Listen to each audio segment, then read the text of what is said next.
Praise the lord. ఈరోజు దేవుని వాక్యం యెషయా గ్రంథము 66 అధ్యాయం 2వ వచనం. ఎవడు దీనుడై నలిగిన హృదయము గలవాడై నా మాట విని వణుకుచుండునో వానినే నేను దృష్టించుచున్నాను. ఇక్కడ మనం గమనించినట్లయితే ఒకసారి యోనా గ్రంథంలో మనం ఇంతకుముందు చదివాం కదా. నినివే పట్టణం అంతా బహు దుర్మార్గులుగా తయారయ్యి అక్కడ ఉన్న ప్రజలందరూ పాపంలో పడిపోయి చాలా దుర్మార్గంగా బ్రతుకుతా ఉన్నారు, జీవిస్తూ ఉన్నారు. మరి అది వాళ్ళకి తప్పు అనిపించిందో రైట్ అనిపించిందో తెలీదు. ఇది తప్పు అని చెప్పేవాళ్ళు లేరు. కాబట్టి వాళ్ళకి ఇష్టం వచ్చినట్టు వాళ్ళు ఎలా పడితే అలా, ఎట్లా పడితే అట్లా జీవిస్తున్నారు కదా. అప్పుడు యెహోవా తండ్రి, యెహోవా దేవుడు యోనా గారిని నినివే పట్టణానికి పంపిస్తాడు కదా. ఎప్పుడైతే యోనా వెళ్ళి, ఇదిగో మీరు ఇంత ఘోరమైన పాపం చేస్తున్నారు, ఇలాంటి పనులు మీరు చేస్తున్నారు, దేవునికి నచ్చని పనులు మీరు చేస్తున్నారు, ఆయన మనసు నొచ్చుకునేలా మీరు ప్రవర్తిస్తున్నారు, కాబట్టి ఆయన కోపం మీ మీదకి వస్తుంది. ఆయన మీ మీద చాలా కోపం కలిగి ఉన్నాడు. 40 రోజుల్లో ఇంకా మీ పట్టణాన్ని మొత్తాన్ని నాశనం చేస్తాడు అని యోనా ప్రవక్త చెప్తాడు కదా. చెప్పిన వెంటనే వాళ్ళు రియలైజ్ అయిపోయి ఆలోచించుకొని, అంటే అంత ఘోరమైన పాపం చేసావా, మేబీ అప్పటి వరకు వాళ్ళు చేసేది తప్పు అని వాళ్ళకి తెలియదేమో, అప్పటి వరకు వాళ్ళు చేసే కార్యాలన్నీ దేవునికి వ్యతిరేకమైనవి అని వాళ్ళు గ్రహించలేదేమో, అప్పటి వరకు వాళ్ళు చేసే ఆ కట్టడాలైతే కట్టుకుంటున్నారు, ఇష్టం వచ్చినట్టు ఇష్టారాజ్యంగా తిరుగుతున్నారు, ఎవరి మనసుకు నచ్చినట్టు వాళ్ళు ప్రవర్తిస్తున్నారేమో. ఎప్పుడైతే దేవుని మాట యోనా ప్రవక్త ద్వారా వాళ్ళకి వినపడిందో, వినేలా చేశాడో తండ్రి, దేవుడు ఎవ్వరిని కూడా ఊరకనే వెంటనే శిక్షించడండి. ఫస్ట్ మనల్ని మనం మార్చుకునే టైం ఇస్తాడు. ఇదిగో మీరు ఈ తప్పు చేస్తున్నారు, ఇలా తప్పు చేశారంటే, ఇలాంటి పనులు చేశారంటే నాకు నచ్చదు, నాకు ఇష్టం ఉండదు, కాబట్టి మిమ్మల్ని మీరు మార్చుకోండి, అసలు నాకు నచ్చని పనులు అవి వదిలేసేయండి, ఆ పనులు చేయకుండా ఉంటే మీరు, అప్పుడు నేను మీ మీద జాలి పడతాను, అప్పుడు నా కృప ఎప్పుడు మీకు ఉండిద్ది అని తండ్రి ఎన్ని రకాలుగా మాట్లాడతాడో కదా మనతో. చాలా రకాలుగా బైబిల్ ద్వారా మాట్లాడతాడు కదా, లేదా కొంతమందికి దైవజనుల ద్వారా మాట్లాడతాడు, కొంతమంది స్నేహితులు వచ్చి చెప్తారు, అరే ఎందుకురా ఇట్లా చేస్తున్నావు, అది తప్పు కదా, మనం దేవుని నమ్ముకున్న వాళ్ళం ఇట్లా చేయకూడదు కదా, దేవుడి నుంచి శిక్ష వచ్చిందంటే చాలా మనం ఇక తట్టుకోలేం కదా అని ఎవరొకళ్ళు, మన క్షేమం కోరుకునే వాళ్ళు ఎవరొకళ్ళని మన దగ్గరే పంపిస్తాడు. దేవుడు వెంటనే శిక్షించడండి తప్పు చేసిన వాళ్ళని. మీరు చాలా విషయాలు, చాలా గ్రంథంలోనే, బైబిల్ గ్రంథంలోనే చాలా చోట్ల మీరు గమనించండి, ఎవరైనా తప్పు చేస్తే ఫస్ట్ గద్దిస్తాడు కదా తండ్రి, ఫస్ట్ ఖచ్చితంగా గద్దిస్తాడు. మనమైతే అలా చెయ్యం. ఇప్పుడు ఎవరైనా సరే మనతో క్లోజ్గా ఉండి, మనం ఇష్టపడ్డ వాళ్ళు మనకి నచ్చని పని ఏదైనా చేస్తుందంటే, మన మనసుకి బాధ కలిగేలా వాళ్ళు చేశారంటే, ఇక వాళ్ళ ముఖం చూడడం అసలు, నేను మాట్లాడను వాళ్ళతో, నేను వద్దు, నాకు నచ్చట్లేదు వాళ్ళ పనులు, ఎందుకన్నా నాకు నచ్చట్లా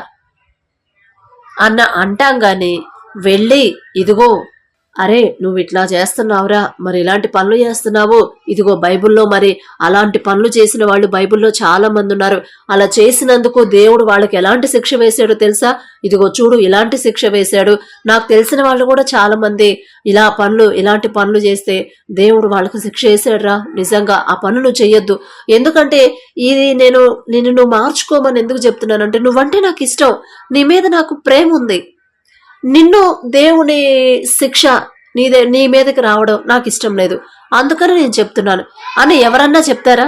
చెప్పరు కదా. మనం సంతోషంగా ఉంటే మనతో పాటు సంతోషంగానే ఉంటారు, మనం పెడతా ఉంటే వాళ్ళు కూడా ఎంజాయ్ చేస్తారు, మనం ఎంజాయ్ చేస్తా ఉంటే వాళ్ళు ఎంజాయ్ చేస్తారు. అది తప్పు అని గట్టిగా చెప్పరండి, చాలా వరకు చెప్పరు, ఎవరో ఒకళ్ళు చెప్తారు. కానీ మన తండ్రి అట్లా కాదండి. మనం తప్పు దారిలో నడుస్తా ఉంటే, దేవునికి నచ్చని పని చేస్తా ఉంటే, ఆయన ఆజ్ఞలు మీరుతా ఉంటే, నేను ఈ పని చేయమన్నాను కానీ ఇలా చేయట్లేదు, ఏంది వాళ్ళు అలా చేస్తున్నారు, ఎందుకు అలా ప్రవర్తిస్తున్నారు, ఎందుకు అట్లా చేస్తున్నారు, అయినా చూస్తున్నాను మారుతాడేమోనని అని తండ్రి వెయిట్ చేస్తాడండి. ఫస్ట్ మనం వెయిట్ చేయమండి. ఇప్పుడు మనమే ఉన్నాము, ఎవరినన్నా ప్రేమిస్తున్నాము, మనం భర్తనే కావచ్చు, లేదా ఇంకొకళ్ళం కావచ్చు, మన బిడ్డలనే కావచ్చు, మన బంధువుల్లో ఎవరొకళ్ళం కావచ్చు. అట్లా ఇప్పుడు బంధువులు చాలా మంది ఉంటారు, కానీ అందరినీ ఒకేలాగా మనం ప్రేమించాం కదా. ఒకళ్ళతో కొంతమందితో క్లోజ్ గా ఉంటాము, కొంతమందితో హాయ్ అంటే హాయ్, బాయ్ అంటే బాయ్ అన్నట్టు ఉంటాం. అయితే మన మనసుకు నచ్చిన వాళ్ళకి ఏదైనా అవసరమైనా ఫస్ట్ మనం వెళ్ళి వాళ్ళ అవసరతలు తీర్చడానికి ముందుంటాం. లేదా వాళ్ళు ఇట్లా బ్యాడ్ గా అట్లా చేస్తా ఉంటే అరే అట్లా కాదయ్యా, అట్లా కాదు, ఇట్లా చేయండి అని చెప్తాము. కానీ అందరికీ చెప్పలేం కదా. కానీ మన తండ్రి అట్లా కాదండి, అందరికీ అవకాశం ఇస్తాడు. ఒకళ్ళు ఎక్కువ లేదు తండ్రి దృష్టిలో, ఒకళ్ళు తక్కువ లేదు, ఒకళ్ళు అధికులు కాదు, ఒకళ్ళు అల్పులు కాదు, అందరూ సమన్యాయ పాలన సమానంగానే చూస్తాడండి మన తండ్రి. అందుకే కదా నినివే పట్టణస్తుల్ని అసలు ఆయన వెళ్ళి యోనా గారిని పంపించాల్సిన అవసరం లేదు. పంపించకుండా ఆయన ఒక్క మాట, ఒక్క చూపు ఇట్లా చూస్తే చాలు, భయంకరమైన సొదొమ గొమొర్రా పట్టణం ఎలా అయితే కాలిపోయిందో అట్లా దహించేయొచ్చు. కానీ తండ్రి అలా చేయడండి. మనుషులను చేస్తాం, దేవుడు అస్సలు చేయడండి అట్లా. ఫస్ట్ మనల్ని గద్దిస్తాడు, ఎవరి ద్వారా అన్నా చెప్పిస్తాడు, మార్చుకునే అవకాశం ఇస్తాడు, టైం ఇస్తాడు. ఎందుకంటే ఆయన ప్రేమగల దేవుడు కాబట్టి. అప్పుడు కూడా మారకపోతే అప్పుడు ఇక శిక్షిస్తాడు ఖచ్చితంగా. ఇక ఆయన నుంచి వచ్చిన శిక్ష తట్టుకునే శక్తి, తప్పించే వాళ్ళు ఎవ్వరు ఉండరు, అది మనకు తెలుసు కదా. ఎప్పుడైతే నినివే పట్టణస్తులు ఆ మాట విన్నారో వెంటనే వాళ్ళు ఏం చేశారండి, మనకు తెలుసు కదా స్టోరీ అంతా. ఆ రాజవస్త్రాలు తీసేసి వాళ్ళకున్న ఆర్నమెంట్స్, పెట్టుకున్న నగలు నట్రాలు అన్ని తీసి పక్కన పెట్టేసి మామూలు బట్టలు వేసుకొని బూడిద పోసుకొని, తల మీద బూడిద పోసుకొని ఉపవాసం ఉన్నారు కదండి, కనీసం పశువులకు కూడా మేత పెట్టకుండా. అదండి తండ్రి కోరుకునేది మన నుండి. అలాంటి తగ్గింపు, అలాంటి పశ్చాత్తాపం తండ్రి కోరుకునేది. అసలు ఎంత సంతోషం కదా తండ్రికి.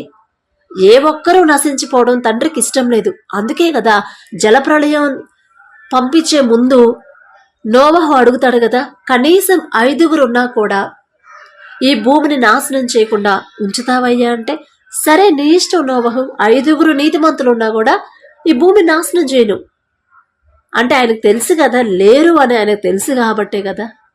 అప్పటికి నోవహు గారు ఆ ఓడ కట్టేటప్పుడు చాలా సంవత్సరాలు పట్టుండిద్ది ఓడంతా కంప్లీట్ అవ్వడానికి. అప్పుడు అందరూ వచ్చి అడుగుతున్నారు, ఎందుకు ఓడ కడుతున్నారు మీరు, ఏం పని పాట లేదా, అసలు ఎందుకు కడుతున్నారు, వర్షాల వరదలా, పోనీ ఇక్కడ ఏమైనా సముద్రం ఏమన్నా ఉందా, ఎందుకు ఇంత పెద్ద కొండ మీద కడుతున్నారు ఎందుకు అని అడుగుతానే ఉన్నారు, వాళ్ళకి చెప్తానే ఉన్నారు. జలప్రళయం రాబోతుందయ్యా, మీరు మారండి, మీ మనసుని మార్చుకోండి, మీ జీవితాలు మార్చుకోండి, దేవుని ఉగ్రత మనకు రాబోతుందని ఆ ఓడ కంప్లీట్ అయిందాకా చెప్తానే ఉండుంటారు కదా. అంటే తండ్రి అంత టైం ఇచ్చాడు వాళ్ళకి. అప్పటికన్నా మారతారేమో, అప్పటికన్నా పశ్చాత్తాప పడతారేమో, అప్పటికన్నా తప్పు తెలుసుకుని నా దగ్గరకు వస్తారేమో అని ఆ ఓడ కంప్లీట్ అయిందాకా వాళ్ళకి టైం ఇచ్చాడు తండ్రి. కానీ మారేరా, మారలేదు. అప్పుడు కదా వచ్చింది. అంటే ఎంత టైం ఇచ్చాడండి. మనకు కూడా అంతే. చాలాసార్లు మనల్ని చాలా మంది గద్దిస్తూ ఉంటారు. వాక్యం చదువుతా ఉంటే వాక్యం ద్వారా గద్దింపు వచ్చింది, ఇదిగో నువ్వు ఇట్లా చేస్తున్నావు, మోహపు చూపులు చూస్తున్నావు, జాగ్రత్త, దేవుని ఉగ్రత, దేవుని శిక్ష నీ మీదకి వస్తుంది, జాగ్రత్త, ఆ చూపులు చూడొద్దు అని వాక్యం ద్వారా మనతో మాట్లాడతాడు. మనం మార్చుకుంటామా? మార్చుకోము. మళ్ళీ ఏదైనా మాట అబద్ధాలు ఆడుతూ ఉంటే, ఇదిగో అబద్ధములు ఆడకూడదనే ఆజ్ఞల్లో ఉంది, కానీ నువ్వు అబద్ధం ఆడుతున్నావని మన హృదయం గద్దిస్తానే ఉండిద్ది. లేదా మన వాక్యం పెట్టుకుంటే టీవీలో వాక్యం ద్వారా కావచ్చు, లేకపోతే చర్చికి వెళ్తే అక్కడ దైవజనుల ద్వారా కానీ వస్తూ ఉండిద్ది. లేదా వేరే వాళ్ళైనా సరే, అరే నువ్వు చర్చికి వెళ్తావు, అట్లా ప్రతి ఒక్కళ్ళకు కూడా ఫస్ట్ హెచ్చరిస్తాడు, గద్దిస్తాడు, ఒక టైం ఇస్తాడు, మారే టైం ఇస్తాడు. మనమైతే ఇవ్వమండి ఎవరికి. అంత స్నేహంగా ఉండి, అంత ప్రేమగా ఉండి, ఒకే ఒక్క తప్పు చేసినా కూడా క్షమించే మనసు మనకు ఉండదు. దూరం పెట్టేస్తాం. ఇంకా నాకు అవసరం లేదు, నేను ఇంత ప్రేమగా ఉన్నప్పుడు ఎందుకు అట్లా చేసావు అని దూరం పెట్టేస్తారు. కానీ మన తండ్రి అలా పెట్టడండి. ఫస్ట్ గద్దిస్తాడు, ఇదిగో మీరు తప్పు చేస్తున్నారు, ఇదిగో మీరు ఆ దారిలో నడుస్తున్నారు, నాకు వ్యతిరేకంగా నడుస్తున్నారు, అది మీకే శిక్ష రాబోతుంది, మార్చుకో, మీ మీదున్న కోపం నాకు తగ్గిద్ది, మార్చుకోకపోతే ఇంకా శిక్ష మీకు అని ఫస్ట్ చెప్తాడు. చెప్పిన తర్వాత ఆయన మన నుండి ఏం ఆశిస్తున్నాడండి?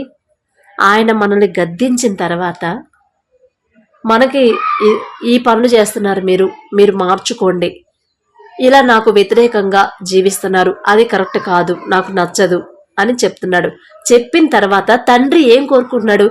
ఎవడు దీనుడై నలిగిన హృదయము గలవాడై నా మాట విని, ఎప్పుడైతే ఆయన మాట మనం విని, ఇదమ్మా మీరెట్లా చేస్తున్నారు, ఇది తప్పు, మీరెట్లా గొడవలు ఆడుకుంటున్నారు అత్తాకోడళ్ళు, ఇది తప్పు, అన్నదమ్ముళ్ళు మీరెట్లా వైర్యం పెట్టుకుంటున్నారు, అది తప్పు, తండ్రి కొడుకులు మీరిద్దరూ ఒకరి ఎడలా ఒకరికి ప్రేమ లేదు, అది తప్పు అని ప్రతిది కూడా ప్రతి విషయంలో దేవుని వాక్యం మనల్ని గద్దిస్తానే ఉండిద్ది.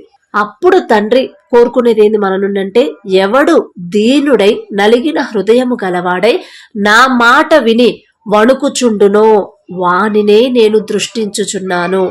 ఎప్పుడైతే ఆ గద్దింపు మాట విని, అమ్మో నేను దేవునికి నచ్చని పని చేస్తున్నాను, ఇంకేమన్నుందా, ఆయన నుంచి నాకు శిక్ష వచ్చిందంటే ఆ శిక్ష తప్పించేవాళ్ళు ఆకాశంలో గాని భూమి మీద గాని ఎక్కడా లేరు కదా, ఇక ఆ శిక్ష నేను తట్టుకోగలనా అని భయపడి ఆ తప్పు చేయకుండా అంతటితో వదిలేసి, వాళ్ళ శత్రువులను కూడా అంతవరకు ఎవరినైతే దూషించాడో ద్వేషించాడో వాళ్ళ దగ్గరికి వెళ్ళి ప్రేమగా మాట్లాడదాం అలవాటు చేసుకుంటారో అప్పుడు అది తండ్రికి ఇష్టం కదా. ఎప్పుడైతే ఆయన మాట విని ఆ శత్రువులను కూడా ప్రేమించడం మొదలు పెట్టారో వాళ్ళ మీద దేవుని దృష్టి వచ్చింది. అసలు ఎంత మురిసిపోతాడో, నా మాట విని నా బిడ్డ, నేను చెప్పంగానే నా మాట విని అసలు ఆ చేసే పనులు కూడా ఆపేసేసి ఇక వాటి జోలికి వెళ్ళట్లేదు, అసలు పాపం అనేది చేయట్లా, ఆ ద్వేషించే వాళ్ళని కూడా ప్రేమిస్తున్నాడు, ఎంత చక్కటి నా బిడ్డ నా మాటకి ఎంత చక్కగా లోబడ్డాడు అని ఇక ఆయన దృష్టి మన మీదే ఉండిద్దంట. ఇక ఆయన దృష్టి మన మీద ఉంటే మనకి ఏదైనా తక్కువైద్దా? ఏ విషయంలోనైనా తక్కువైద్దా? అది డబ్బు విషయంలోనే కావచ్చు, లేకపోతే ఆస్తిపాస్తుల్లోనే కావచ్చు, జ్ఞానంలో కావచ్చు, తెలివిలో కావచ్చు, మంచి పేరు కావచ్చు. ఇక ఆయన ఇష్టం అండి, తండ్రి ఇష్టం. ఎవరైతే ఆయన మాట విని దీనుడై అంటే తగ్గించుకొని, అప్పటి వరకు పెద్ద రొమ్ము విరుచుకొని మాట్లాడిన వాళ్ళు కూడా, నడిచిన వాళ్ళు కూడా దీనుడై, దీన మనసు గలవాళ్ళై, దీనుడై నలిగిన హృదయం గలవాడై, అరే అసలు నేనెందుకు ఇంత భయంకరంగా నేనెందుకు ప్రవర్తించాను, అయ్యో అసలు ఎంత బాధ పెట్టాను నా తండ్రికి, ఈ పని చెయ్యొద్దన్నాడు, అసలు అయ్యో నేను ఆ పని చేయడం వల్ల తండ్రి ఎంత బాధపడి ఉంటాడు, తండ్రి మనసు బాధ పెట్టేలా నేనెంత ప్రవర్తించాను, అసలు నా వంటి పాపి ఇంకెక్కడ ఉండడు అని ఎవరైతే నలిగిన హృదయం గలవారై ఉంటారో వాళ్ళ దగ్గరికి తండ్రి వస్తాడండి. ఖచ్చితంగా ఆయన కనుదృష్టి వాళ్ళ మీద ఉండిద్ది. ఇది మాత్రం ఖచ్చితంగా గ్యారంటీ అండి. ఎప్పుడైతే మనం తండ్రి మాట విని ఆ మాటకు లోబడి, అమ్మో నేను ఎట్లా మాట్లాడుతున్నానేంది, నా మాట వల్ల వాళ్ళు ఎంత హట్ అయి ఉంటారు కదా, అసలు ఎదుటి వాళ్ళని హట్ చేయడం నా దేవునికి నచ్చదు కదా, మరి నచ్చని పని నేను ఎందుకు చేస్తున్నాను, అమ్మో దేవుడు బాధపడి ఉంటాడు కదా నన్ను చూసి నా ప్రవర్తనను బట్టి అని మోకరించి ఫస్ట్ వాళ్ళకి సారీ చెప్పి, వాళ్ళ మనసు కుదుటపెట్టి సారీ చెప్పి క్షమించిందాక వాళ్ళని బ్రతిమలాడి, తప్పులేదండి, అదే కదా మరి దీనత్వం అంటే, తగ్గించుకోవడం అంటే ఇంకేంటి, సారీ అండి, సారీ అసలు ఎప్పుడు ఇక మనం ఎంత బతిమలాడాలంటే వాళ్ళు మనస్ఫూర్తిగా మనల్ని క్షమించిందాకా బ్రతిమలాడొచ్చు. అదే తండ్రి కోరుకుంటుంది. ఎందుకంటే మన మీద వాళ్ళకి కోపం ఉండడం తండ్రికి ఇష్టం లేదు. నా బిడ్డని ఎవ్వరూ ద్వేషించకూడదు, నా బిడ్డ మీద ఎవరు కోపడకూడదని తండ్రి కోరుకుంటాడు. కాబట్టి ఒకవేళ ఎవరైనా అట్లా ప్రవర్తిస్తుంటే ఒక్కసారి మిమ్మల్ని మీరు పరిశీలించుకోండి. ఎవరైనా సరే, ఒకవేళ నేను దేవునికి వ్యతిరేకంగా ఈరోజు నేనేమైనా తప్పు చేశానా, ఎవరన్నా బాధ పెట్టానా, నా ఇంట్లో వాళ్ళని కానీ, నా భార్యను కానీ, నా బిడ్డలను కానీ, నాతో పాటు పనిచేసే వాళ్ళని కానీ, నా రక్త సంబంధికులు కానీ ఎవరన్నా నేను ద్వేషించానా, నా మనసులో ఎవరి మీద కోపం ఉందా, ఎవరన్నా నాకు నచ్చట్లేదా, అని ఆలోచించుకొని, అరే అది దేవునికి నచ్చని పని కదా, అందరినీ ప్రేమించాలి కదా, నాకు వాళ్ళు ద్రోహం చేసినా నేను వాళ్ళని క్షమించాలి కదా, అది కదా తండ్రి కోరుకుంటుంది. అమ్మో నేను ఇలా చేస్తున్నాను అని ఒక్కసారి మిమ్మల్ని మీరు పరిశీలించుకొని దేవుణ్ణి ఫస్ట్ వాళ్ళకి క్షమాపణ చెప్పండి, తర్వాత తండ్రికి క్షమాపణ చెప్పండి. వాళ్ళకి క్షమాపణ అంటే ఏదో క్యాజువల్గా పోయి సారీ ఏమనుకోవద్దు, అలా కాదండి. దీన మనసు కలిగి నిజంగా అది హార్ట్ఫుల్గా వాళ్ళతో మాట్లాడాలి. వాళ్ళ మనసు నొచ్చుకుందంటే వాళ్ళకి హార్ట్ఫుల్గా, అది భార్యే కావచ్చు, భర్తే కావచ్చు, బిడ్డలే కావచ్చు, మీ స్నేహితులే కావచ్చు, బంధువులే కావచ్చు, ఆఫీసులో కొలీగ్సే కావచ్చు, కాలేజీలో ఫ్రెండ్సే కావచ్చు, ఎవరైనా కానీ హార్ట్ఫుల్గా వాళ్ళకి థ్యాంక్స్ చెప్తేనే తండ్రి మన తప్పును క్షమిస్తాడు. అప్పుడు మన మీద ఉన్న కోపం పోయి ఆయన దృష్టి మన మీద ఉండిద్ది. కాబట్టి ఈ మాటలు వింటున్న మీరు ఒక్కసారి మిమ్మల్ని మీరు పరిశీలించుకొని జాగ్రత్తగా తండ్రికి నచ్చేలా నడవమని మనస్ఫూర్తిగా కోరుకుంటున్నాను. Praise the lord.